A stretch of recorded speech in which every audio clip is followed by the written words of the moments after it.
Reparação histérica.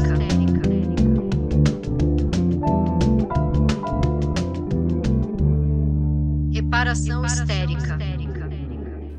Olá, histéricas! A gente voltou! Eu tô muito feliz! E olha só essa turminha nova, maravilhosa. Vou apresentar essas deusas novas, maravilhosas. Cris Guterres. Olá, Cris! Muito feliz. Ruth Manos. Peraí que cada uma vai falar, mas antes eu vou apresentar todas, calma. Ruth Manos, maravilhosa. Elisama Santos e a nossa, que a gente vai fazer de conta aqui, que é só mais um dia normal na vida, mas a gente tem a Zélia Duncan com a gente, que é uma honra enorme estar com todas vocês. E aí, dá um alô aí, gente. Vai começar pela Cris. Gente, que é isso? Olha essas mulheres que estão ao meu redor. Socorro, numa tarde de segunda-feira. Como assim? Eu nem me dei conta ainda. Eu estou muito feliz de fazer parte agora desse time novo aqui do Reparação Histérica. Olha que sorte a minha, que presentão que eu recebi para 2026. Tati, quero muito te agradecer a possibilidade da gente trocar aqui, da gente fortalecer essa conversa maravilhosa que já é desenvolvida nesse programa já há um tempo, e agora ao seu lado, ao lado de Ruth, de Elisama e de Zélia. Meninas, obrigada por me receberem. Obrigada a você por ter topado. Cris, conta um pouquinho. Você é apresentadora do UOL, conta um pouquinho. Isso, eu sou Cris Guterres, mãe do Rafael, sou apresentadora, jornalista, estou no UOL aí já, acho que há quase 9 anos, já passei pela televisão, já passei por serviço público, já fali, já quebrei, já amei homens, amei mulheres e sou feliz. Maravilhosa. Uau! Melhor resumo. A Ruth vai ter que fazer um resumo tão bom agora. Vai lá, Ruth. Vixe, Maria. Bom, primeiro eu queria dizer que eu estou muito feliz, eu vou falar uma coisa muito rápida. Eu venho trabalhando na terapia há um tempo, que eu estou de muito saco cheio de trabalhar sozinha, né? Vida de escritora, palestrante, fazendo as coisas sozinha, que a gente vai, brilha num auditório, e vai embora, não faz amizade. Só que aí na terapia eu falava assim, o meu problema é que quando eu penso em trabalhar em grupo, eu acho todo mundo um bando de idiota, e eu acho que eu vou brigar com todo mundo. Aí me vem o universo com isso. Entendeu? Resolveu. O oposto do problema. Então, de verdade, que presente, que coisa boa. Bom, felizona sobre mim, ainda advogada, né? Acho que advogada a gente nunca deixa de ser, mas continua advogando assim de leve, mais escritora hoje, palestrante. Mãe de um trombadinha de 3 anos que me deixa louca, tô aqui com gelo no pé por causa de uma topada que eu dei, uma aventura matinal, madrasta, enfim, aí no corre sempre, feliz, feminista, tretando com tudo quanto é coisa na defesa da alegria, da diversidade e da esperança. E Elisama? Fale de você, Elisama, meu amor. Olha, depois da apresentação da Cris e da Ruth, eu fico assim, o que é que eu falo de mim? Só preciso falar uma coisa pra você, Ruth. A gente deixa de ser advogado um dia, graças a Deus. Um dos dias mais felizes da minha vida, cancelar a carteira da OAB. Eu fui advogada em uma outra vida. Guardo deste tempo só a lembrança de ter cancelado. Quero abrir esse parênteses, mas por quê? Cara, eu você encheu o odiei. saco? Eu era muito boa nisso. Eu era muito boa em advogar, mas era muito desgastante pedir para as pessoas fazerem o trabalho delas. Então eu vivia exausta. E aí eu fazia minha petição maravilhosa, linda, bem estudada, e aí eu tinha que ir no cartório pedir, implorar que alguém, na minha época, não era digital, implorar que alguém juntasse a minha petição no processo. Aí depois que juntasse, eu tinha que dar um tempo para não pressionar as pessoas, e lá implorar que, pelo amor de Deus, fizesse concluso para o juiz, que quer dizer deixar na mão do juiz. Depois de algum tempo concluído no juiz, eu implorava, pelo amor de Deus, bota na pilha lá dos processos, mais em cima para lá ver meu processo, e depois eu ia implorar pra... Você entende? Não, era um saco, já entendi. Entendeu? Aí foi ficando cada vez mais exaustivo, não bastava estudar o processo e fazer uma boa petição. Tinha um pedaço ali do trabalho que era puxa-saco, que era uma logística que para mim não funciona. Eu não sou a pessoa que faz amizade por interesse, eu não consigo. Eu queria, talvez eu estivesse em outros lugares se eu conseguisse, mas eu não consigo. E o direito te exige muito isso. Fora que eu conheci as piores pessoas da minha vida no direito, então assim. Legal, um momento muito de luz na sua vida. Pois é, foi um momento muito bom, sem nenhum adoecimento. Meu marido já teve que me buscar, sair do trabalho e me buscar sentada num cantinho, embaixo de uma árvore, chorando, que eu falei: "Eu nunca mais vou trabalhar nesta merda". Então, assim, Nossa, terrível. pois é. Então um dia a gente pode deixar de ser advogada. Hoje eu sou uma pessoa feliz, Elisama, sou escritora, eu sou palestrante, uma das coisas que eu mais amo, acho que eu sempre brinco que o palco é meu lugar no mundo, porque pego no microfone e eu me sinto muito, muito, muito feliz. Sou uma comunicadora, sou mãe de Miguel e Helena. Miguel tem 13 anos, Helena tem 11. E eu acho que é isso, sou alguém que fala muito, que ama conversar, ama ouvir, ama falar. E que essa, inclusive, era a maior queixa dos meus pais e dos professores durante toda uma vida, que eu falo demais. Mas virou um ponto positivo na minha existência. Acho que é isso. Estou muito feliz de estar aqui com vocês. Estou fingindo normalidade cada vez que eu encontro a Zélia, porque ainda não acostumei. Mas eu acho que daqui pro final da temporada a gente Já acostuma vai a ter a Zélia, acostumar. assim. Um momento eu acostumo. Muito importante que a Zélia se apresente, né? Conte pra Eu gente o que acho que ela que. faz. Poxa vida. Gente, para mim uma imensa alegria, imensa alegria. Esse ano estou fazendo 45 anos de profissão, de cantora. Mas eu, como uma cantora solo, mas eu sou maior. Eu vivo querendo estar perto, vivo querendo ouvir, vivo querendo aprender. Acho que é a coisa mais importante para mim. Sou muito curiosa e esse negócio de ser cantora, né, e ter um espaço, quando você começa a querer fazer outras coisas, causa estranheza, né? Porque eu gosto de muitas coisas mesmo. E aí era só cantora, comecei a compor.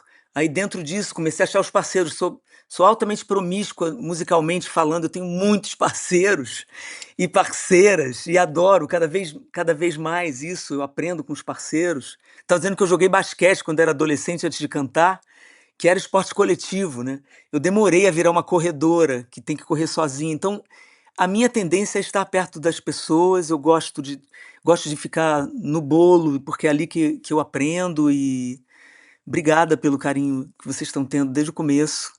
Eu espero contribuir. Sei que antes você fez um caminho, Tati, bonitaço com a Sim, Manu Manu e e a Miri Mili. maravilhosas. É uma responsabilidade para a gente espera continuar de outras maneiras. É muito legal sermos tão diversas, sermos tantas e termos já de cara pontos em comum que a gente percebe, né? E isso me entusiasma. A gente foi almoçar e rolou um amor. A Cris não tava no almoço porque tava Não viajando. tava. Não, mas Fiquei tá no amor, super Cris. Mas tá no sentida. amor. O amor está no ar. Tinha uma cadeira vazia, Vocês né? fizeram? Vocês deixaram uma cadeira vazia? Eu vi que vocês Sim, comentaram na foto, vocês falaram. A cadeira Ficou uma vazia eu não cadeira vi. vazia. ficou. Mas eu quero o almoço 2, né? A Não, gente vai vai fazer o ter. segundo. E o 3 e o 10. Escutando vocês falando, eu pensei que todas nós temos uma coisa em comum, que é o palco. Todas nós subimos, né? A Ruth, que é uma advogada, escritora, que agora começou a fazer stand-up, eu acho isso sensacional. A Zélia, que sempre esteve nos palcos, mas também escreve, então também tem esse lado que fica quietinha, desenha. Eu fui na casa da Zélia, ela desenha lindamente, isso é um segredo, as pessoas acho que nem todo mundo Nossa, esqueci sabe. que você viu isso. São lindos desenhos, né? A Cris, que está também sempre se apresentando, né, em jornal, faz o Universa Talks, que sobe no palco lá, apresenta todo mundo lindamente. Enfim, palco não necessariamente é um palco de um teatro ou de uma casa de show, mas a Uhum. gente tem que subir ali e falar. E a Elisama, que também brilha nas palestras, brilha. Então a gente tem isso em comum desse palco, né?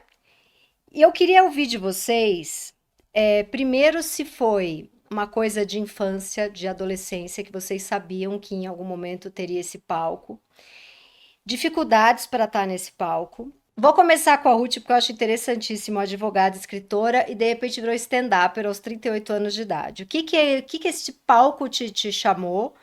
E o que aquela voz machista que tem tanto fora quanto dentro da gente, o que te falou na hora que você subiu num palco? Ô, Tati, sabe que tem uma coisa engraçada, né? Eu tava almoçando com a Júlia Rabelo, né? Atriz maravilhosa, Porta dos Fundos, não sei o quê, e ela falou: Meu Deus, como você tem coragem de fazer stand-up? E eu fiquei do tipo, mas será que é tão grave assim? Eu ainda não tinha estreado, né? E aí eu percebi que a minha origem é como professora.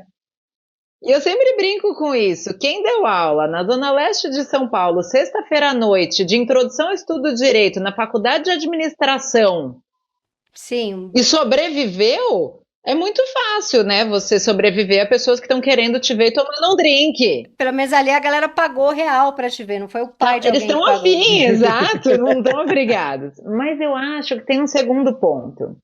Eu acho que tem fases da vida e que a gente tem que normalizar, mas que a vida às vezes fica meio chata. Eu acho que todo mundo atravessa isso e muitas vezes eu acho que quando as pessoas são mais jovens, elas ficam muito chocadas que existem fases chatas na vida. Uhum. E eu vim de uma fase, né, de rasteira atrás de rasteira, então assim, desde a pandemia, o meu divórcio, a perda do meu pai, o puerpério, e que eu percebi que meus livros, eles eram engraçados. E depois eu fiz um mergulho em que nada era engraçado, escrevi coisas boas que eu tenho orgulho e tal, mas muito mais sérias. E de repente eu falei, eu tô com vontade de reencontrar uma coisa alegre, sabe? E acho que deu certo. Mas você imaginava, você 5, 10 anos atrás, tipo, vai botar num palco fazendo stand-up? Eu acho isso sensacional que você virou Minha stand-up. filha, eu achava que eu ia ser juíza. Aí perdeu o juízo, né, de O vez. que não deixa de Perdeu ser de uma vez. piada também, né? Mas não. E é toda uma travessia, né? A Elisama, que vem aí do meio jurídico também. Você bancar, de certa forma, ainda ser advogada e ter um stand-up é do tipo, né? Não cabe muito bem junto. Mas o que não couber vai cair, né? Mas esse não cabe muito bem junto, é uma coisa que eu escuto muito. Ah, mas se fosse uma escritora séria, não teria tantos podcasts, não escreveria roteiro de humor, como se a gente precisasse ser uma coisa só, né? Cris, e você, quando fez lá jornalismo, você imaginou que você ia aparecer falando na TV, que você ia fazer apresentação como você faz do Universa Talks, por exemplo, de eventos, assim, você queria, você achava que o palco era pra você ou tinha uma coisa assim, não, sei lá, alguma coisa que te atrapalhava, ou uma voz machista dentro da sua cabeça ou fora, ou sei lá. Porque é difícil pra mulher chegar no palco. Esse é o tema, assim, né? Como que a gente se autoriza É, a se mostrar desse jeito num país tão machista? olha que loucura, né? Tem machistas na minha vida, na minha jornada, mas nunca dentro de mim, sempre fora, porque na verdade eu desde criança eu sabia que eu queria ser jornalista e que eu queria estar na TV. Eu sou aquela criança que minha mãe falava assim, minha mãe era trabalhadora doméstica, você precisa ter uma faculdade, e a minha referência de uma mulher negra com faculdade era a Glória Maria na TV. E aí eu tive a sorte de reunir as habilidades necessárias para ser uma comunicadora. Eu, assim como Elisama, a gente já fez essa conversa, inclusive. Eu era aquela criança que terminava a lição correndo e a professora reclamava que faz a lição correndo para ficar conversando com todo mundo. Eu era super comunicadora, né? Eu já estava ali demonstrando as minhas habilidades. Então eu fui fazer a faculdade, eu era a chata que monopolizava todas as aulas práticas, eu queria apresentar todos os programas, todas as rádios, ninguém aguentava. As pessoas tímidas amavam, queriam fazer os grupos sempre comigo, porque já sabiam que não iam ter que Então apresentar. você era parecida que nem eu. Eu era muito parecida criança e nunca E parei. eu sou leonina ainda, com um Hum, ascendente em Libra. Eu reúno todas as nossa! qualidades de um mapa astral para ser uma pessoa diplomática, carismática, tudo isso. Então você nasceu pra isso já. Não teve uma luta, não teve uma luta interna. Não, não teve, não. A luta foi externa mesmo, porque aí eu saio da faculdade achando que eu vou brilhar, porque todo mundo falava que você vai brilhar, e aí isso é 2004, um momento onde o que eu ouço é que você não tem perfil para televisão, você não tem perfil para estar no palco, porque eu era uma menina negra e nunca fui uma mulher magra, eu nunca tive o corpo do padrão, né? Até mesmo como negra hoje e sempre no Brasil, você tinha que ter um padrão, né? Você tinha que estar dentro de um padrão. Então eu recebo ali esse primeiro não, dou uma desanimada total, vou seguir uma carreira pública, que eu fui bem sucedida numa carreira pública ao longo de 16 anos, até um dia que eu acordo e falo assim, pô, que porcaria é essa que eu tô fazendo aqui, nesse lugar? Fazendo um curso de liderança, assim, tinha ascendido muito na carreira, mas eu falei assim, cara, eu não faço o que eu amo, eu odeio isso, me dei conta de que falta 25 anos para eu aposentar, E aí eu falei assim, eu vou trabalhar mais 25 anos fazendo algo que eu não gosto? Não dá. E aí eu traço uma estratégia para tentar chegar no grande sonho que é de estar na televisão.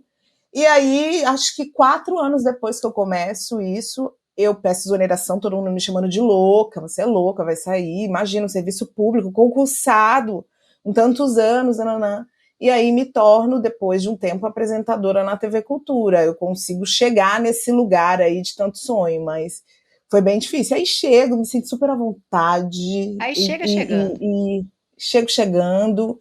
Então, quando eu subo no palco, eu sinto que, assim, tem uma entidade que entra dentro de mim e fala, vai, garoto, isso aqui é seu.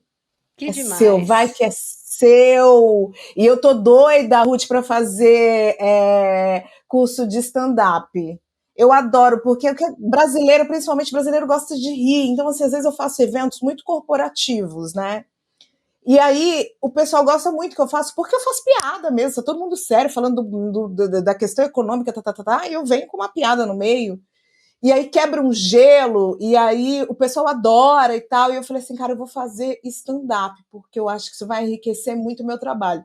E eu sou a louca que não para de estudar, né? Eu tô sempre estudando, sempre lendo, sempre me desenvolvendo. E eu acho que aqui tem 5 mulheres que são iguais a mim, acho que isso é uma característica nossa, assim, a gente não para o tempo inteiro.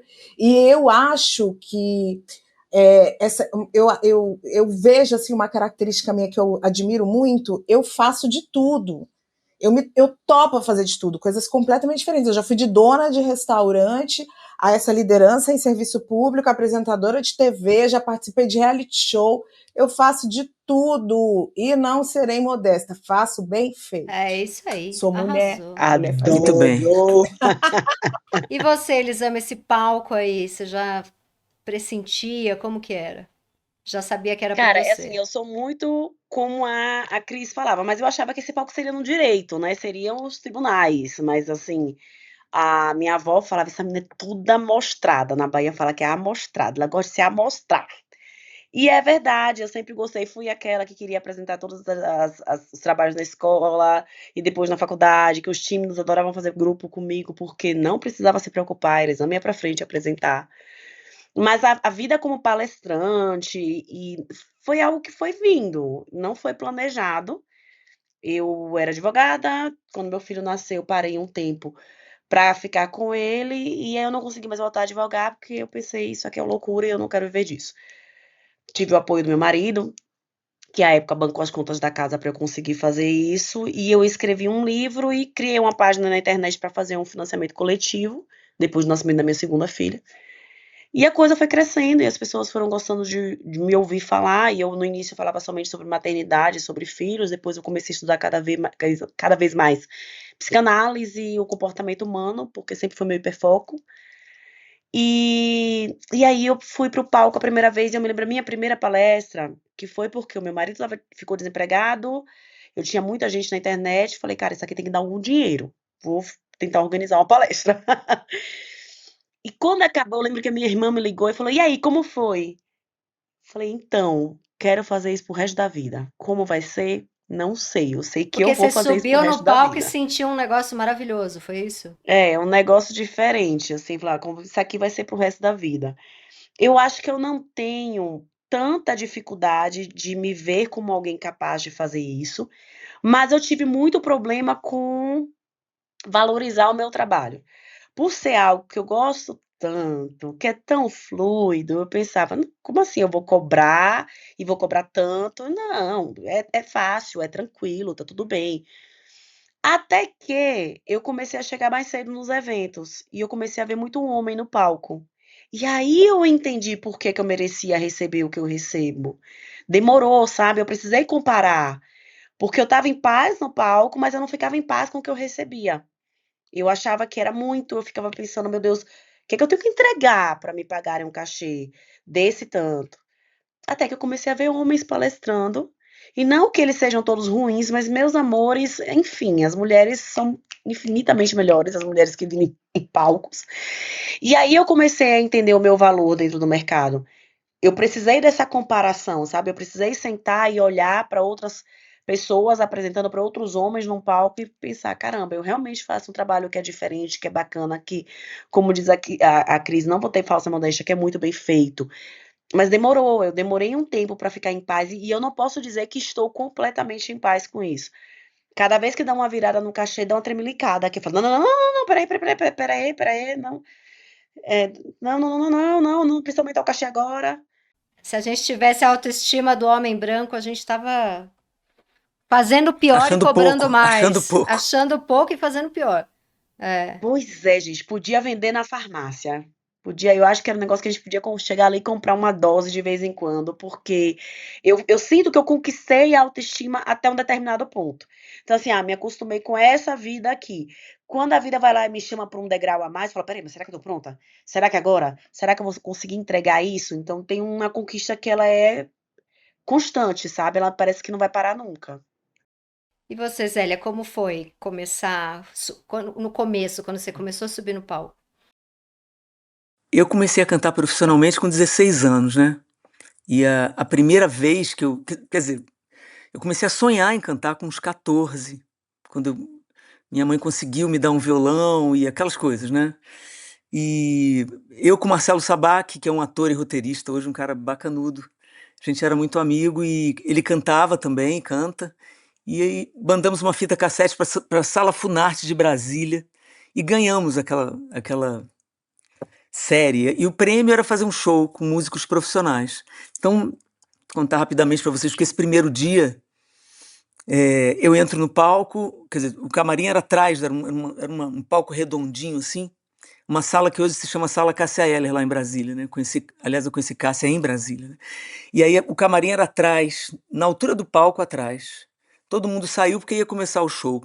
Os músicos no palco, eu sozinha no camarim. Aí eu entro no palco, sinto o bafo da plateia, tava cheio de amigos, a gente era muito popular no colégio e tal.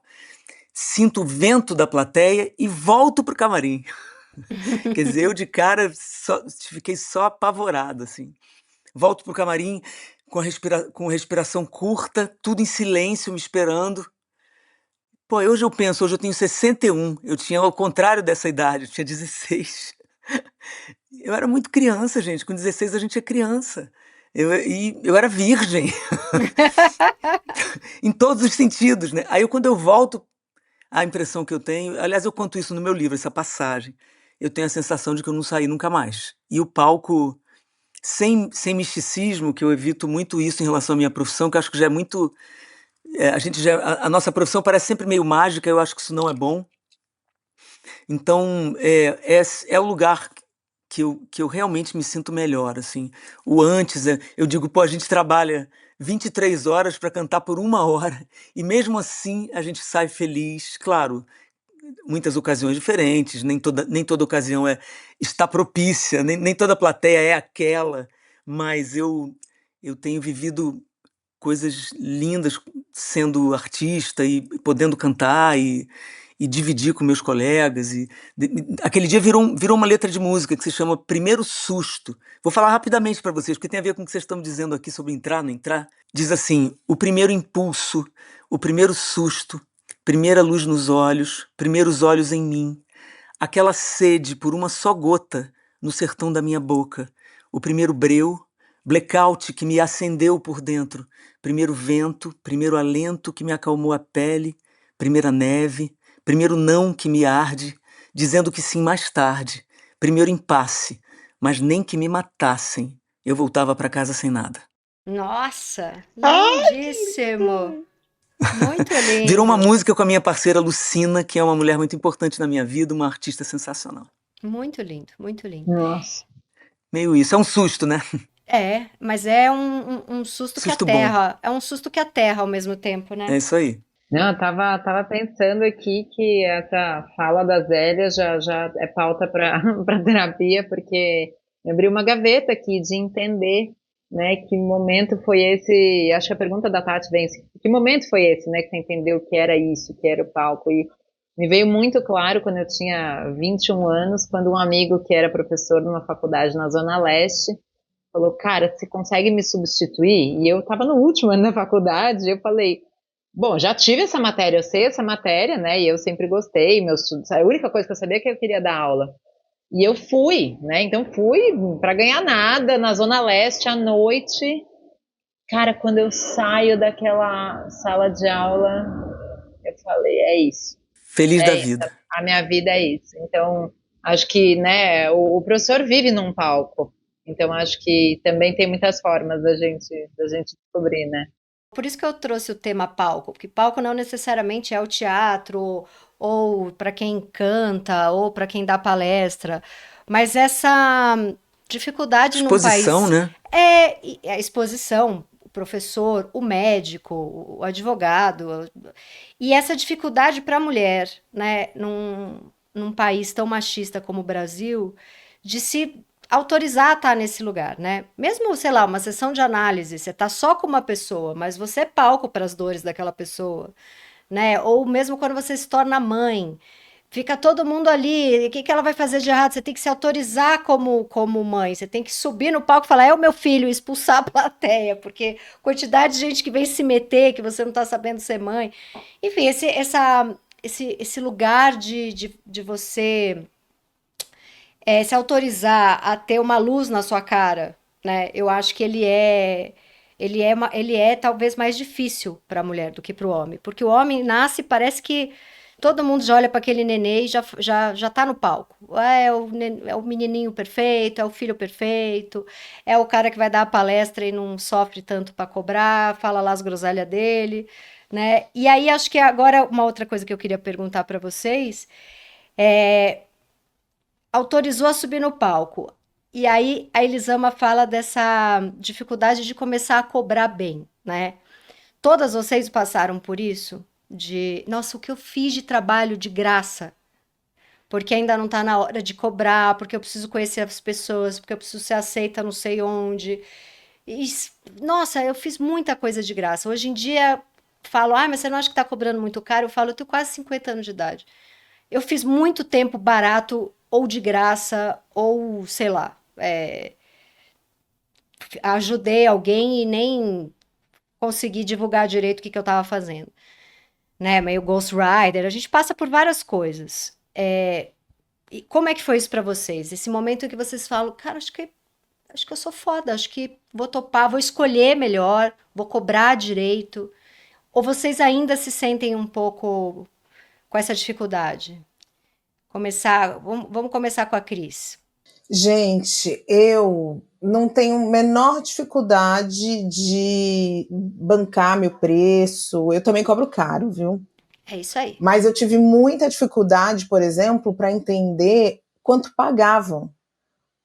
Quanto que se paga, quanto que é, quanto que as pessoas ganham, né? Como é que você sabe? E aí eu fui entender isso, por exemplo, eu tive uma situação, a primeira vez que eu fiz, eu tinha um podcast, chamava Meteora, eu e minha amiga Renata, a gente foi fazer nosso primeiro trabalho para uma marca, e a gente não tinha muita noção de cobrar, não tinha agência, não tinha nada, e a gente cobrou um preço, e aceitaram, não questionaram, para a gente era muito dinheiro, a gente não tinha nada, a gente nem sabia quanto que era, né?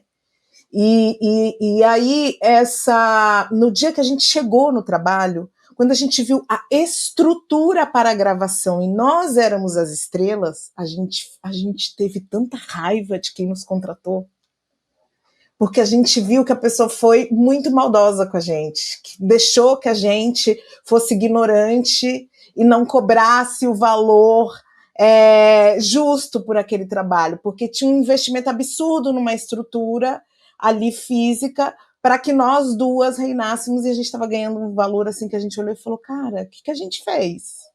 Aí, a partir desse momento aí, eu começo a ter uma agência e eu começo a entender a cobrança. Eu passo por vários desafios. Um deles é o mercado entender que uma mulher negra como eu pode cobrar muito. Eu já ouvi, por exemplo, eu vou fazer alguns trabalhos que as pessoas já viram para mim e falaram assim, mas você, nossa, tudo isso é só 2 horinhas. Então, para estar tão preparada para que você me chame para representar a sua empresa durante 2 horinhas, eu tive que estudar 25 anos. É claro. É a excelência, né? Para você resumir em 2 horas, você merece o triplo. Entendeu? É muito isso. Tem alguns trabalhos que eu cobro a mais, porque eu entendo também que a pessoa está me contratando, porque muitas vezes não tem nenhuma pessoa negra no evento, e aí ela lembra no final, há 2 semanas do evento, ela fala: Meu Deus, não chamamos pretos. Pelo amor de Deus, preciso de uma pessoa preta. Aí me chama para apresentar. Aí eu vou entender como é que é, não sei o que, não. Eu já olho e já falo, gente, aqui tem que ter um custo a mais, né? Porque de última hora você lembrou do meu trabalho e aí eu vou ter que sustentar ainda o peso da diversidade nas costas, vou ser obrigada a cobrar um pouco mais caro, né?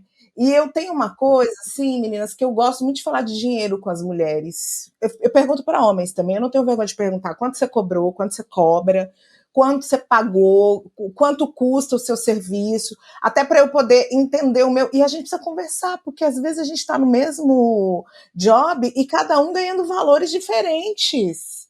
E quem está ganhando mais não sabe que tem outro ganhando menos, mas também se sabe não se importa. O que está ganhando menos, quando descobre, não quer entregar, e vira uma confusão absurda. Então, eu sou essa pessoa que, nessa nossa cultura aqui de Brasil, que não se fala muito de salário, não se fala de política, não se discute religião, né, essas coisas desse tipo, eu sou a pessoa chata que trago o assunto para a roda. E aí, fulano, você está ganhando quanto?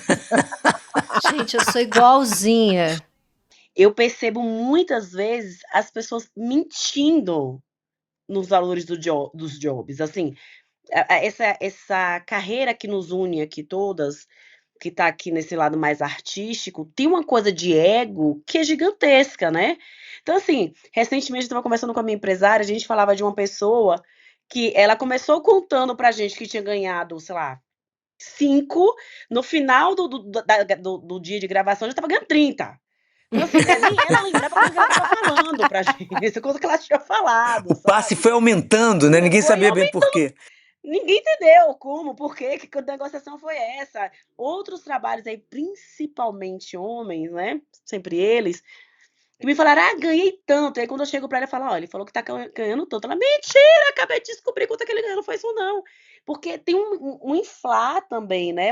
É um negócio muito difícil de calibrar. Sim. E tem uma coisa que acontece muito, que já todas vocês já devem ter passado por isso, que falam assim pra mim, olha, a gente não tem cachê, mas você vai ganhar em visibilidade, vai ganhar em visibilidade, Isso pra né? mim é gatilho, hein, Tati? Cuidado, isso é gatilho, eu fico louca. Aí é maravilhoso porque, sei lá, é uma revista, né? Mas você vai ganhar visibilidade. Aí eu vou lá, a revista tem 1/5 dos seguidores que eu tenho. Aí eu penso, a revista que vai ganhar visibilidade. Eu que vou levar visibilidade, né? E aí, não, mas é um público diferente.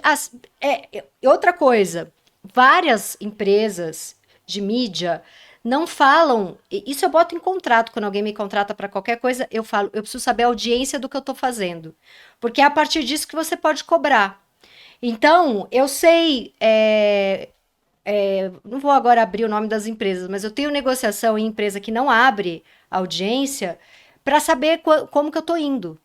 Porque senão eles podem falar, ai, mas o seu programa tá. Já aconteceu, eu não posso falar o nome da empresa, a minha empresa é muito grande, internacional, que falava pra mim, o teu programa tá indo muito mal. Teu programa tá indo muito mal, a gente vai ter que baixar teu salário. E eu não conseguia andar na rua, que as pessoas falavam, eu escuto o teu programa, eu escuto o teu programa. Eu falava, onde eu vou? As pessoas me param pra falar que escutam o meu programa. E a empresa tentando diminuir o valor.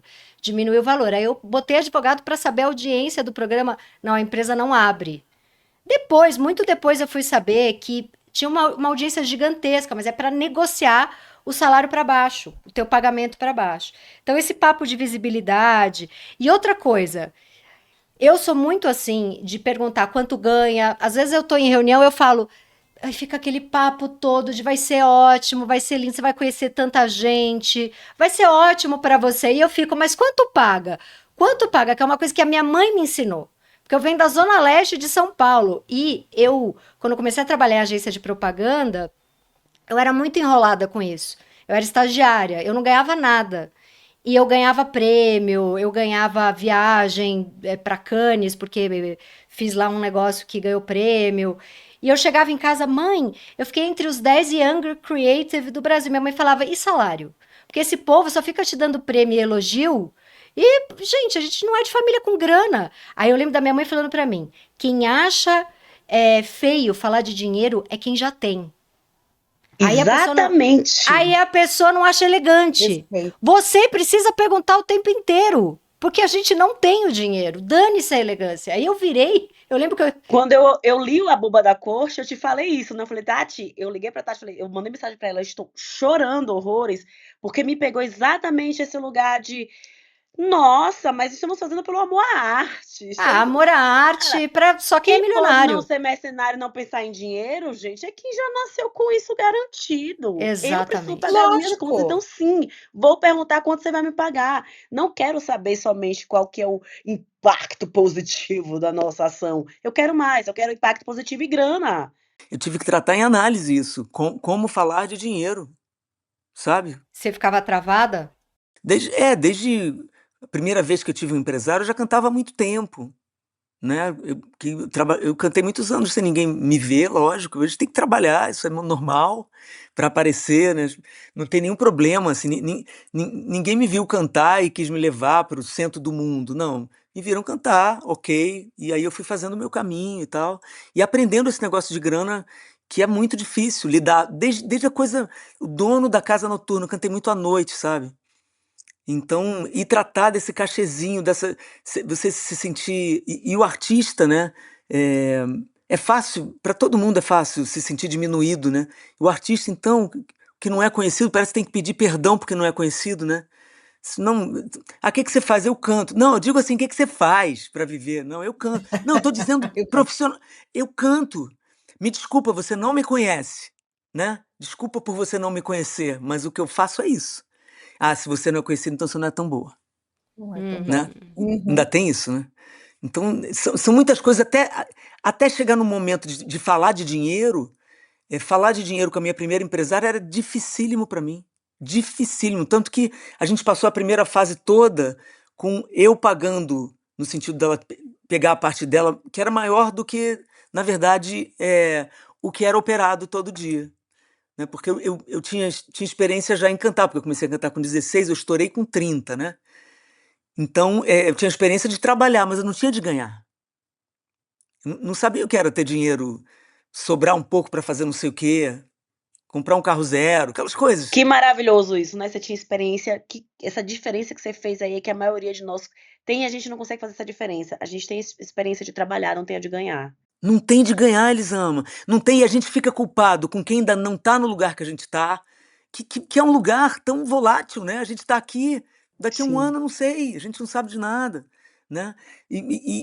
Então você sente culpa porque está evoluindo ou porque você está realizando o seu sonho, sente culpa porque está ganhando um pouco mais, ao mesmo tempo tem medo da impostura, Sim. né? Pô, não, é isso mesmo? Ah, porque quando você aparece, estoura, as pessoas querem saber até o papel higiênico que você usa, Sim. né? E acham que você tem uma bola de cristal. Uma pergunta recorrente é assim: e aí, Zélia, quem é agora? Quem é que vai? O que vai acontecer agora? Assim? Quem você acha que vai estourar? Eu falei, gente, eu não sei, eu acabei de chegar aqui, eu nem sei se eu vou conseguir ficar. Ô, Tati, sabe uma coisa que me veio muito na cabeça aqui, Tati e todo mundo, né? E que, assim, sempre vai aparecer um trabalho que não pode pagar e que a gente vai querer fazer. E é por causa dele que a gente tem que cobrar caro nos outros. Uhum. Eu fiz no ano passado um dos melhores trabalhos da minha vida, que foi uma roda de conversa com os menores privados de liberdade do Paraná e com o presídio feminino, que tem um clube de leitura maravilhoso. E para poder estar nesse lugar, eu tenho que estar cobrando nos outros. Exatamente. Né? E aí, sabe o que me dá mais raiva? Porque projetos que nem esse vão te pedir desculpa 50 vezes porque não podem te pagar. Porque Isso! reconhecem o valor do seu trabalho. Exatamente. E aí, vai chegar. Você vai ser muito bem tratada. Vai chegar uma associação das empresas XPTO que tem uma grana, o escritório tal, o banco tal, e vai falar, não, mas olha, para você vai ser ótimo. E aí o que me dá mais raiva, cara, é isso. Você tá me pedindo um favor, você me peça um favor. E não tem problema em pedir um favor. Quem tem problema em pedir favor é porque não devia estar pedindo.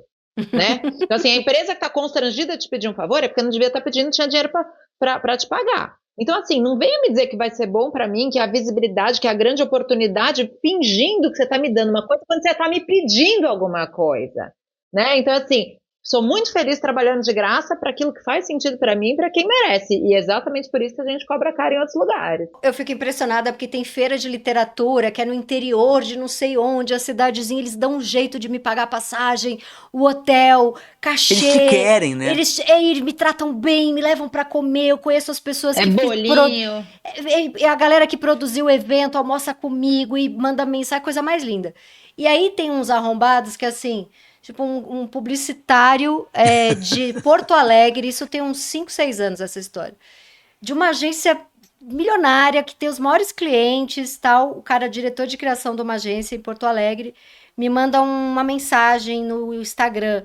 Preciso falar com você, é um job super importante, tal. Aí dei o telefone da Mari, que me agencia, e aí a Mari me ligou rindo à tarde. Falou assim: olha, eles querem que você vá para Porto Alegre, passar uma tarde na agência falando sobre ser mulher, feminismo, para a equipe, né, dos redatores, para você inspirar eles a criarem coisas para o Dia Internacional da Mulher. Mas eles acham que eles querem te pagar só a passagem, porque já é muito legal você ir para Porto Alegre. Ele já deu a resposta que você que tinha que dar, né? Você que tem que Exato. dizer se é bom pra você. Era e não muito ele. legal. E ela ligou rindo, porque assim, uma agência milionária. Imagina, eu vou passar uma tarde inteira dando ideia para a equipe criar, para clientes que pagam uma fortuna para essa agência. Mas eu ia, e o cara ainda falou assim: acho que ela vai topar, porque ela lembra de mim. A gente trabalhou junto numa agência. E ele é irresistível, E né? ele é irresistível. É um homem branco de Porto Alegre. Como que eu não ia topar? E o mês da mulher campeão em convite arrombado, né? E pra mim e pra Cris, o mês da consciência negra também. Campeões de convites horrorosos. Você fala assim, gente, vocês realmente não entenderam nada, né? E uma coisa que eu acho importante, eu falei isso quando a gente almoçou e eu repito aqui. A minha agente, né, ela agencia também um humorista maravilhoso, Bruno Romano, e ela falou assim: Ruth, você não sabe. Chega com pedido de evento de graça para você toda semana, para ele não chega nunca. Chega quase Não nunca. Ninguém tem coragem de convidar. Então, assim, ninguém Não pede tem trabalho coragem. de graça para homem, né? Homem branco, muito menos. Então, assim, são muitas camadas disso. E eu acho que aí também traz, né, que eu acho que a gente conversou um pouco, essa crise de a gente também ficar se perguntando será que eu ainda estou no meu auge, eu ainda posso cobrar tanto, ou será que eu estou começando a decair e tenho que cobrar menos, né? Que eu acho que é outro fantasma que vem também. Fantasma de quem trabalha muito. E ainda mais quando começam, o mercado tá inflado, o mercado tá isso. Isso rolou comigo agora recentemente. Acho melhor a gente cobrar menos, não sei o quê. Uma das coisas que eu aprendi quando eu entrei na agência foi encontrar o momento do aumentar o preço. Igual a Elisama falou, também sinto, às vezes fico, ninguém vai me contratar. Na primeira vez ficava super nervosa. E realmente fica um tempo que um monte de gente, ninguém quer me contratar, porque acha que eu tô cobrando muito caro. Aí se organiza financeiramente, segura o dinheirinho do não, vai lá, espera, banca, mostra o que você faz, e aí, de repente, as coisas começam a virar. Mas, pior do que gente que é rico e não quer nos pagar é gente que barganha desconto para operacional. Trabalhador doméstico, prestador de serviço. Eu tenho nojo. Gente, isso é horrível, isso é horrível. Assim, eu conheço mulheres muito ricas que falam assim: eu pago o teto. Só que o teto não é legal. O teto é ruim. O teto para uma moça que trabalha cuidando do seu filho, ou trabalhador doméstico, uma mulher que fica 8 horas na sua casa, limpando suas coisas, cuidando dos seus filhos, o teto é ruim. Se tem capacidade, se ganha. Conheço gente muito rica que paga 2 pau e alguma coisa que é o tal do teto. Eu fico inconformada com isso. Uma mulher que fica 10 horas na casa dela, dorme na casa dela. Eu fico. Você tem toda a razão. E no Brasil tem um olhar de assim, eu tô fazendo, eu cumpro todos os direitos trabalhistas. Meus amores, o direito trabalhista é o mínimo. Foi assim, pra pessoa não estar ali quebrada diante de você, pra proteger, você tem um mínimo, mas é o mínimo. Quando eu posso mais, eu vou ofertar mais. Toda vez que eu cresci, quem tava comigo cresceu junto. Pois é, você vê gente com 2.000 pagando numa conta num restaurante e acha normal pagar 2.000 para funcionário, assim, Que loucura! Eu não suporto gente que chama alguém para fazer um pequeno reparo na casa e fica negociando com aquele moço que é um faz tudo, que sustenta a família inteira consertando coisas. E aí o cara cobra 300, a pessoa fica 280, vai. Só para sentir que negociou, pegou 20 reais acabou de do... pagar milhões na casa. Exato, Quando a exato. pessoa vai lá dentro trabalhar, fica barganhando, porque para aquela pessoa vai fazer uma puta diferença isso que você está fazendo, de jogar Exatamente. para baixo. De repente a pessoa de quem você comprou a casa não precisava de tantos milhões assim, você podia ter barganhado melhor. Mas aí você exercita esse negócio da pior maneira possível, né? Eu só negocio com rico. Rico, eu não tenho nenhum problema de tentar de tirar dinheiro, negociar para o alto, ou assim, loja que eu vou, que eu sei que é uma marca ali, que eles têm grana, tal, eu negocio, não sei. Mas assim, a pessoa que vem fazer um pequeno reparo, a pessoa que trabalha ali ajudando, que você sabe que é a pessoa simples, sustenta a família inteira com aquilo, eu acho indigesto, eu acho grotesco, assim, acho Justamente, desonesto. desonesto. Olha, a gente está encaminhando para o final do primeiro episódio. Nossa, gente, pelo amor de Deus. E aí, nesses minutinhos finais, eu queria que vocês falassem o que recentemente vocês leram ou assistiram, que vocês gostaram muito. Eu posso começar. Eu estou completamente obcecada por O Testamento Segredo de Anita Harley. É assim, eu não consigo parar de ver aquele advogado, aquele personagem, as duas mulheres. E assisti recentemente também o Inside the Manosphere, do Luiz Theroux. Eu falo Theroux, será que é Theroux que fala? Como que é, Zé? É Teru, a gente vai falar É. Teru. Lútero. Eu vi esses dois, né, os dois documentários. O Inside the Manosphere, eu falei um pouco sobre ele no episódio passado, na despedida da Manu, que acho que vale muito a pena ver, é indigesto, é nojento, mas para a gente ver o que esses Red Pills pensam, é horroroso. E o Testamento, assim, gente, e é muito louco, porque a roteirista, que eu adoro, a Camila Pell, lembrei. E a Camila Pell estava no hospital, acho que acompanhando o pai dela, que estava internado, e viu lá que tinha uma mulher em coma e ficava um monte de. E ela via que Guarda-costas, né? ficavam seguranças ali na frente do quarto. Ela falou: tem alguma história aqui. Ela foi atrás da história, e a história assim. E aquelas duas irmãs que são primas, que ficam falando também. Tô alucinada por esse documentário. Onde é, Tati? Onde tá passando? Tá no Onde a gente- Globoplay. Globoplay. Globoplay. Essas são Legal, as duas legal. coisas que. E você? Que vocês estão lendo, assistindo, vendo? Conta pra gente. Eu tô fascinada com o livro novo da Pat Smith, que se chama Pão dos Anjos. E tive a alegria de fazer o audiobook. Então, acabei de fazer, tá muito na minha cabeça, assim, fiquei muito comovida. Durante a gravação eu parava e dizia, gente, espera um minuto, que coisa linda, que emoção. Que demais. Disseram até que a gente devia fazer um making off da gravação, eu parando, dizendo, não, que coisa linda, essa mulher, que absurdo. Muito Porque bom. a gente conhece a sensibilidade da Pat Smith, assim, mas ela é muito lindo, muito emocionante, ela se dizendo, antes de mais nada, uma escritora, a relação dela com as palavras, a relação dela com a arte dela, com a arte no mundo, a percepção dela de arte, uma coisa linda, gente, eu super recomendo. Vou deixar também a peça que eu vi há 2 dias, que é Escute as Feras, com Maria Manuela, no Culturinha, em São Paulo. É uma coisa, gente, que atriz incrível, que montagem bonita e sensível. Eu super recomendo. Tô doida pra ver. Quem mais? Eu sou a pessoa um pouco analógica, né, para a tristeza do meu marido, que é do audiovisual. Eu não assisto muita coisa. Também mãe de filho pequeno, acho que tem um certo perdão aí. Mas eu sou do livro. E eu tô sempre lendo muita coisa, mas eu li recentemente um livro. Sabe aquele livro que você fala, eu quero conversar com alguém que leu isso? Né? Então, até se tiver alguém assistindo aqui que alguém tenha lido, Eu Era uma Mulher Casada, do argentino César Aira, eu tô bugada. Eu estou bugada. A Fósforo me mandou o box dele, maravilhoso, uma edição belíssima. E é muito curtinho, é muito curtinho. Eu Sou E aí uma Mulher Casada? É da editora Eu Era Fósforo? uma Mulher Casada. É um box do César Aira. E aí, eu queria comentar com meu marido, que é argentino também, e ele falava, não fala comigo porque eu vou ler. Eu falei, então você vai ler, você senta e lê agora. Eu fiquei olhando assim, falei, lê porque eu quero conversar. Eu fiquei assim ontem. Porque assim, a gente fica muito nesse lugar, né? Acho que é natural em todas nós de, é um homem escrevendo sobre ser uma mulher casada já, tipo a coisa do gênero, assim, defensiva. Uhum. Só que assim, no fim, eu não gostei durante um pedaço, depois gostei, depois não gostei, e aí no fim eu falei, cara, é maior do que uma discussão de gênero, é uma discussão filosófica sobre a forma de enxergar a vida. E aí agora eu quero conversar com alguém sobre isso, quem sabe, né? Alguém oportunamente. Aí a gente almoça de novo. Boa.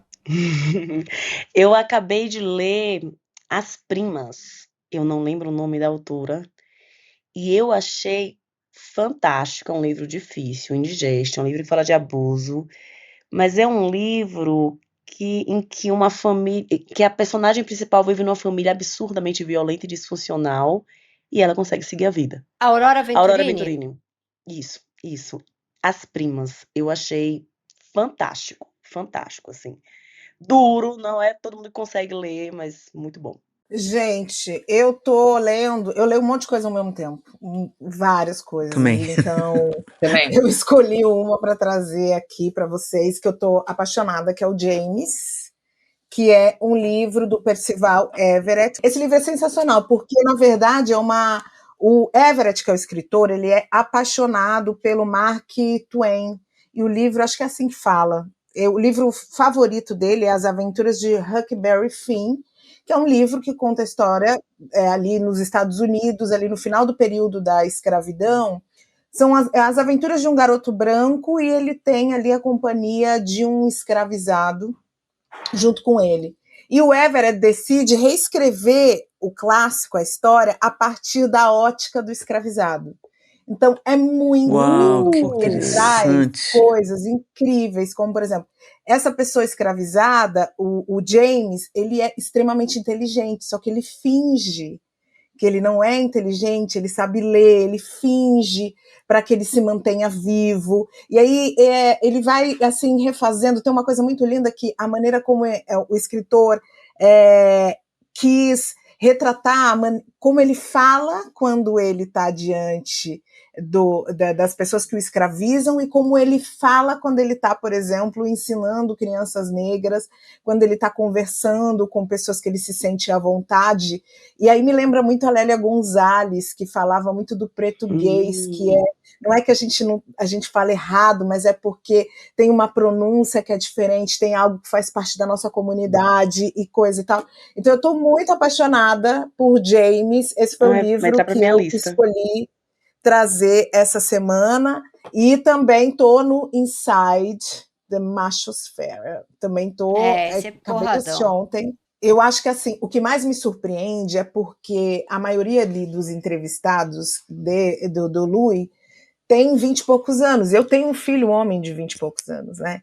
Então, eu acho que eu me sinto, além de ser uma mulher que estou aí lutando pelas liberdades, e a gente fica tentando entender como é que a gente dialoga numa sociedade, né, que foi construída para nos silenciar através da porrada, através da morte, né? Daí a nossa invisibilidade, ela não é só uma invisibilidade física, assim, não é só nos esconder e nos colocar uma máscara, como seria a máscara de Flandres, por exemplo, né? A ideia é de realmente nos aniquilar, né? E aí, como que a gente conversa com um homem de 20 e poucos anos, cara? Assim, eu tô muito impactada, assim, bastante. Parece até mentir, uma coisa pastiche, né? Se a gente não estivesse morrendo, eu não veria. Porque aquilo, eu digo, esses caras não me interessam em nada. Só que ali está dizendo uma coisa muito séria para todas nós, né? Dessa invisibilidade que você está dizendo, da nossa natureza invisibilizada, né? E isso foi muito impressionante nesse filme. Mas enfim, não era isso. Esse documentário, ele é uma resposta ao crescimento, à força desse último movimento feminista que vem crescendo nesses anos todos. Ele é uma resposta. Porque, na verdade, ali é assim... Bom, a mulher se fortaleceu tanto que ela vai te fazer de idiota. Para isso, você tem que convencer ela de que ela é inferior. Que é a vida toda, né? Não é nenhuma novidade, é o que o patriarcado faz a vida toda. Mas eu acho que vem dessa forma tão violenta porque, do outro lado, a gente cresceu também, mas é muito Sem assustador. dúvida, Tati. Mas é muito Sem assustador. dúvida. Aqueles adolescentes que quando encontram esses influencers Ídolo, Red né? Pill, é ídolo, é tipo, cara, eu te adoro, foda-se as mulheres. É muito... Tão frágeis, assim. Tão frágeis que a única saída é a violência. Exato, exato. E é uma coisa, mas uma coisa que me deu uma sensação muito boa assistindo é que, pra mim, o Luiz Theroux, franzino, magrinho, sem músculos, já mais velho, não é um cara alto, né? Que é o oposto do que o Red Pill diz que um homem tem que ser, que tem que bombar, que tem Eles que ser desprezam, bombar. né? Eles Aquela imagem. desprezam, né? E você assistindo, o tempo inteiro, pra mim, ficava... são uns animais, assim, não dá pra falar isso, porque tem que chamar de homem mesmo, porque senão se a gente chama de animal, a gente vai falar, estuprou porque é um animal. Homens. É homem mesmo, mas um bando de bosta, e o Luiz Theroux, pra mim, aparecia como um homão, sabe? Aquele cara que só olha pra aqueles caras e tem coragem de falar, cara, olha isso que você tá falando, eu não concordo com nada disso. Tem coragem de se colocar ali na frente e falar... Você tá ouvindo o que você tá falando? Ele é E é muito interessante ele corajoso, dar o tá ali. silêncio, né? Muitas vezes, Isso. Tati, ele pergunta uma coisa, o cara fala, ele fica parado, e o peso daquela palavra no ar. E aquele né? olhar que mata, o olhar dele matava o cara. Tanto que os caras começam a odiar ele, só Ficam pelo loucos olhar. com ele, Me chamou muita atenção esse negócio Eles dizem que o homem nasce sem valor. Uhum. Isso eu fiquei tão impressionado, que a gente nasce com peito, buceta, a gente pode fazer isso e aquilo e ganhar coisas, e eles não têm nada. Olha que, porque na linguagem que tá tudo, né? E é uma loucura, porque assim, ao mesmo tempo que eles se acham pra caramba, eles partem de um lugar de que aquela coisa alfa precisa ser construída, porque sem isso eles não têm nada, né? É muito... Exato, que eles são nós temos tudo, e eles não têm nada. Eu também acho isso, mas não do jeito que eles imaginam. Não porque eu tenho Xana e teta, eu acho que eu tenho tudo por... Mas também porque eu tenho Xana e teta, também, é só mais uma coisa boa. Meninas, olha, foi maravilhoso, tô muito empolgada. Gente, tô não muito creio feliz que com já essa... acabou. Já acabou. Muito rápido, né? Foi muito rápido. Afinal, mas, somos 5, né? Isso é bom. Foi muito bom. Muito obrigada. Você que assistiu aqui pelo YouTube, já se inscreve para ficar sabendo dos próximos. Quem escutou por um tocador de podcast também já curte para ficar sabendo dos próximos. E escreve aqui pra gente, dando dica de tema, falando o que você mais curtiu. E até o próximo programa, meninas e pessoas maravilhosas que assistiram. Que prazer ouvir vocês. Foi um grande prazer. Beijo, gente. Beijo, valeu. Reparação histérica.